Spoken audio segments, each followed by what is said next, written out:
আবার ফোন করেছে, একটু শান্তিতে ল্যাদ খেতেও দেবে না। বল। আচ্ছা ভাই, ল্যাদ খাচ্ছি ভাই, আর উঠতে পারছি না।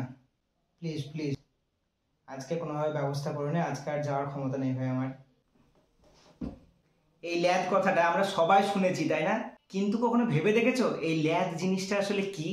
বিজ্ঞান বলছে এই ল্যাদ আসলে একটা শারীরিক এবং মানসিক অবস্থা, যেখানে আমাদের মস্তিষ্কে ডোপামিন এবং সেরোটোনিন নামক দুটো কেমিক্যাল, যা আরাম এবং উপভোগের অনুভূতি তৈরি করে। যখন তুমি বিশ্রামে থাকো বা আরামে থাকো, তখন মস্তিষ্ক ভাবে এই মুহূর্তটা হচ্ছে আরামদায়ক, তাই এটি মস্তিষ্ক সবসময় ধরে রাখার চেষ্টা করে। এই সময় আমাদের শরীরের স্ট্রেস হরমোন কমে যায়, সেই জন্য আমরা কিন্তু আর অ্যাকশন মোডে যেতে চাই না।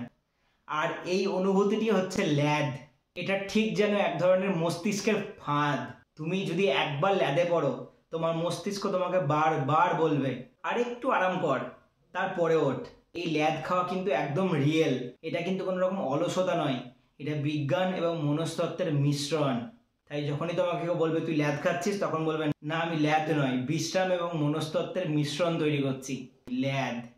এর থেকে আরাম মনে হয় পৃথিবীতে আর কিচ্ছুতে নেই, যেগুলো আমরা প্রত্যেক দিন খাই, সবাই খায়। তুমি কি আজকে ল্যাদ খেয়েছো? খেয়েছো তো বটে, কিন্তু কতক্ষণ খেয়েছো সেটা কিন্তু কমেন্টে জানাতে ভুলবে না।